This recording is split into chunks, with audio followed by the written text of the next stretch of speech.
Hello and welcome to the 76th edition of the GreenWave podcast by SYNI International.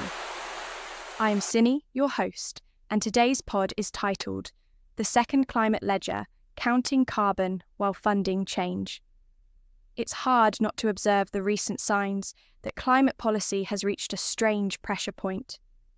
For years, governments, companies, lenders, and development banks have treated the carbon ledger as the central machine of climate action. Count the emissions, assign the tons, buy the certificates, report the reduction, and let the spreadsheet do the heavy moral lifting. Now that machine is starting to creak, because the atmosphere counts chemistry while finance counts claims, and those two ledgers are not the same thing. The World Bank management is set to kick off discussions this week whether to keep its rule that 45% of annual finance should carry climate co-benefits. That target has become a political lightning rod, with critics arguing that it has pushed development finance towards climate-labelled projects and away from energy access, growth, poverty reduction, and ordinary infrastructure. Supporters see it as one of the few hard guardrails keeping climate inside the lending system, especially in the global south. Both sides are circling a deeper problem. The label may be clearer than the outcome. This is where a recent research paper from Searchlight Institute entitled Beyond Carbon Accounting becomes useful. The research does not attack carbon accounting as a discipline. It asks whether carbon accounting has been asked to do too many jobs at once. A corporate emissions footprint can show where emissions sit. It cannot, by itself, prove that a company caused extra clean power, extra grid capacity, extra storage, extra industrial decarbonisation, or extra resilience to exist in the physical economy. For us at SYNI International, that distinction lands hard, because it is exactly where climate policy meets real project delivery. And this is the key point of real-world transmission required to tackle climate change. A certificate can be bought in minutes. A substation takes years. A corporate claim can be adjusted at the end of the reporting period. A transmission line needs permits, land, steel, transformers, grid studies, debt, equity, politics, and a level of patience usually found only in saints and infrastructure lawyers. Let's be clear, the climate science behind carbon accounting remains firm. Human-caused warming tracks the build-up of carbon dioxide in the atmosphere, and stabilising temperatures requires net zero CO2 alongside deep reductions in other greenhouse gases. Every tonne added to the atmosphere still counts. That part of the scientific proof has not softened. The live debate now sits around the institutional machinery built on top of that physics. Who owns the tonne?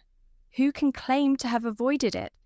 Which company can say its purchase changed the system? Which public loan can say it produced a lower emissions economy? Which development bank target proves that finance supported climate delivery rather than climate paperwork with a respectable tie-on? That is the second, much sloppier climate ledger. The first ledger records emissions. The second must record what capital, contracts, and policy pressure caused in the physical world. One tells us where carbon sits, the other tells us whether money changed the direction of the economy, and that can become quite difficult to determine. The Greenhouse Gas Protocol was created in response to the landmark 1997 Kyoto Protocol, which legally bound developed nations to reduce their greenhouse gas emissions and highlighted the need to standardise methods to measure carbon output. Today, the GGP serves as the common standard for carbon accounting, followed by roughly 97% of Standard & Poor's 500 companies. Scope 1 covers direct emissions from assets a company controls. Scope 2 covers purchased electricity, steam, heat, and cooling. Scope 3 reaches into suppliers, customers, products, transport, and the wider value chain. It gave companies a way to measure footprints, set targets, and report progress with some degree of comparability.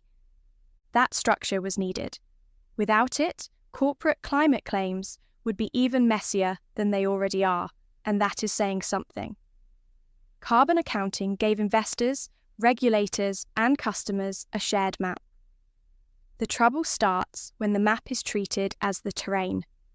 A ton of carbon can appear in several corporate ledgers because each ledger answers a different question. The power station records the ton as Scope 1. The electricity buyer records it as Scope 2. Another company may meet the same ton inside Scope 3. The atmosphere sees 1 ton. Corporate accounting sees several assigned relationships to that ton. That does not make the system useless. It means the system has boundaries. Inventories help companies disclose their footprint, regulators compare firms, banks assess exposure, and policymakers design carbon prices or border measures. But an inventory is still an inventory. It is a record of responsibility, exposure, and allocation. It is not automatically evidence of real-world decarbonisation. The old corporate answer to electricity emissions was simple enough. Buy renewable energy certificates or sign a power purchase agreement, match annual consumption with annual clean generation, and report a lower Scope 2 figure. In some cases, that has helped finance new renewable projects. In other cases, it has shifted ownership of an environmental attribute from an existing project without changing much on the grid. The ledger moves, the grid barely notices. However, that old picture has changed. Data centers make the weakness impossible to ignore. Artificial intelligence, cloud computing, and digital services are pushing electricity demand into a new phase, and the load is arriving faster than many power systems can comfortably absorb. A technology company can buy enough annual clean energy certificates to match its annual consumption, and still draw power from a fossil-heavy grid during tight evening hours. The accounting can look tidy, while the system operator is sweating through the real dispatch problem. Power grids do not run on annual averages. They run hour by hour, node by node, constraint by constraint. A clean megawatt generated at noon in one region does not necessarily match a data center pulling power at midnight in another. Annual matching can make a corporate report look greener than the electrons feeding the server racks. The greenhouse gas protocol knows this tension exists. Its Scope 2 reform work is looking at hourly matching, deliverability, and clearer separation between physical inventories, market-based claims, and broader greenhouse gas impact reporting. That direction is welcome. It recognises that where emissions are allocated and what an intervention changes are different questions. Searchlight's research pushes the argument one step further. Even hourly matching can miss the bigger bottleneck if companies receive credit for buying clean power, but little recognition for helping build the grid that allows clean power to reach demand. Transmission, interconnection, storage, and permitting are the unglamorous machinery of decarbonisation. They also happen to be where many systems are stuck. The United States gives us a useful warning. At the end of 2024, around 1,400 gigawatts of proposed generation and about 890 gigawatts of storage were waiting in interconnection queues. Projects that reached operation after entering the queue took more than 4 years on median during the 2018 to 2024 period. Most queued projects never make it to operation at all. That is the delivery stone wall. A company can announce a beautiful, clean power deal. The lawyers can celebrate, the sustainability team can update the slide deck, and the project can still sit in a queue large enough to need its own time machine to turn back the calendar. Corporate procurement still has a serious role. Long-term power purchase agreements can give developers bankable revenue, help lenders underwrite debt, and move projects through credit committees. Buyers have signed more than 100 gigawatts of US clean energy deals over the last decade. That demand has helped build real projects. But the quality of the climate claim depends on the financing effect. A contract that moves a new project through financial close has a different climate value from a certificate attached to a project that was already built, financed, and operating. A buyer taking real price risk for an emerging clean technology should not be treated the same as a buyer collecting cheap attributes from yesterday's asset. For developers, that distinction is commercial reality. A serious offtake agreement can turn a project into a financed asset. Weak demand, vague revenue support, curtailment risk, or grid uncertainty can leave the same project stuck in a development file, gathering dust and legal invoices. Climate accounting that ignores those differences is too blunt for the investment decisions now in front of us. Offsets make the problem sharper, because every offset relies on a counterfactual. It claims that emissions would have been higher without the project. That means someone must model a world that did not happen, then decide how much credit the project deserves compared with that imaginary baseline. Some offsets have real value. Many do not. A 2024 peer-reviewed synthesis examined rigorous evaluations across thousands of carbon credit projects and found that, in the project type studied, fewer than 16% of issued credits corresponded to real emissions reductions. That is an absolutely brutal signal. When a tonne on an invoice may represent a small fraction of a tonne in the atmosphere, the decimal places start looking rather pleased with themselves. The point is to stop pretending that one accounting method can carry every burden, not abandon carbon accounting. We need a physical inventory that records emissions clearly, working together with a contribution ledger that records what an institution helped make happen.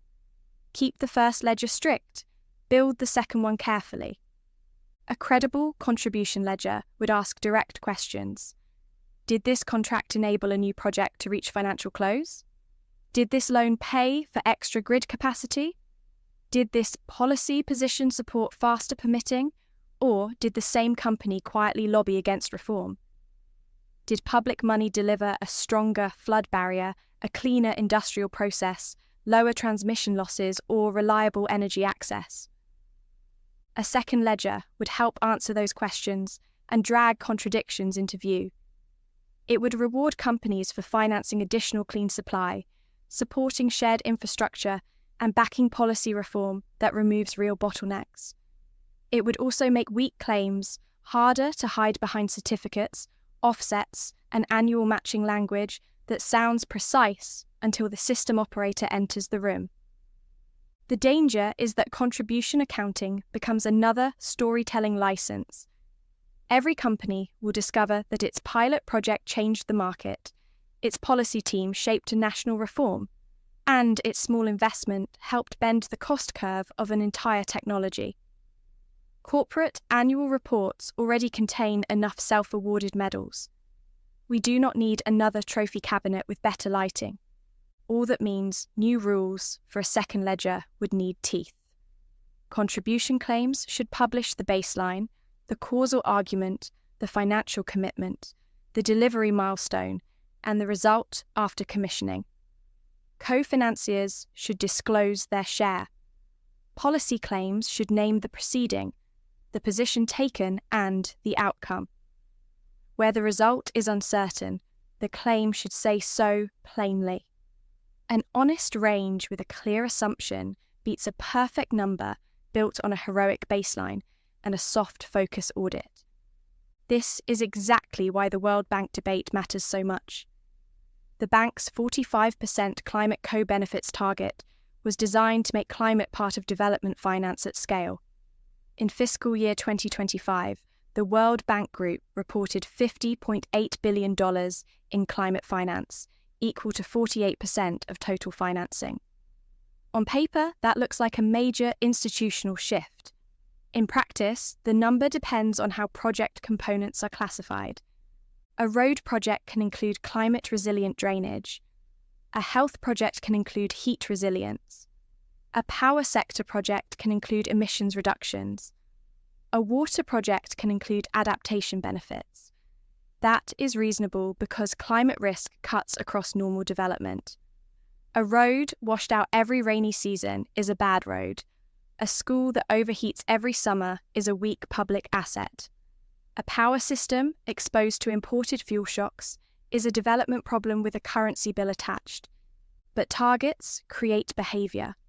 Once staff know that 45% must be reached, project design starts bending towards the scorecard. Components acquire climate language. Normal development work gets recut into qualifying slices.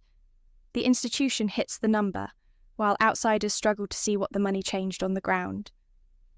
There are many in the climate debate blogosphere who argue that the World Bank should scrap the target because it distorts lending away from poorer countries' immediate development needs, including energy access, industrial growth, and reliable infrastructure. US Treasury Secretary Scott Bessent has also called for the target to be jettisoned, arguing that it has distorted bank priorities and should give way to a broader energy affordability agenda, including more room for natural gas. The accounting criticism deserves a serious hearing. A climate percentage can become a bureaucratic target that rewards labelling rather than delivery. If a lending team is under pressure to meet a number, the safest behaviour is to tag eligible components, avoid controversy, and move the project through the system. That may produce climate finance volumes. It does not necessarily produce climate outcomes. The fossil expansion argument needs a harder commercial test. Gas may support reliability in some systems, especially where grids are fragile. Demand is rising and alternatives are not yet ready at the required scale. But gas also brings imported fuel exposure, dollar-linked payment risk, methane leakage, pipeline dependence, and stranded asset risk if clean alternatives move faster than expected. A 30-year gas asset should not be smuggled through the door under the banner of development pragmatism without a full life cost test. Scrapping the World Bank climate target overnight would create a different problem. The current Climate Change Action Plan expires on June 30th, 2026, and there is no fully settled successor. Remove the percentage before a better outcome framework is ready, and the bank loses one of its few hard climate guardrails at exactly the moment climate finance is becoming more politically contested. There are governance knots as well. The International Development Association, the World Bank's fund for the world's poorest countries, has governance that requires the bank to develop a successor climate plan. IDA also carries a 45% climate co-benefit commitment across fiscal years 2026 to 2028, with at least half of gross climate finance directed to adaptation. So even if the headline target is challenged, several shareholder commitments and lower-level targets may survive. Multilateral development finance has a wonderful habit of making one decision and then discovering 19 annexes still breathing quietly in the cupboard. For us at Synergy International, the best answer to a difficult problem is reform and sunset. Keep the climate guardrail for a defined period, review it honestly, build the replacement, then retire the headline percentage once the new system is working. Do not defend weak accounting because climate finance needs protection. Do not destroy climate discipline because one target has become too blunt. A sensible reform would extend the current plan for 1 year and commission an independent review of what the 45% target has achieved. Did it shift lending away from energy access? Did it improve resilience in poorer countries? Did it alter project selection or mostly project classification? Did it produce better assets or better labels? That review should be published at portfolio and project level. Approval numbers are useful, but completion data are better. A project approved with climate co-benefits is a promise. A project completed with lower losses, cleaner power, stronger water systems, reduced flood damage, or improved energy access is evidence. The replacement framework should separate 3 things: the development objective, the climate risk screen, and the climate contribution claim.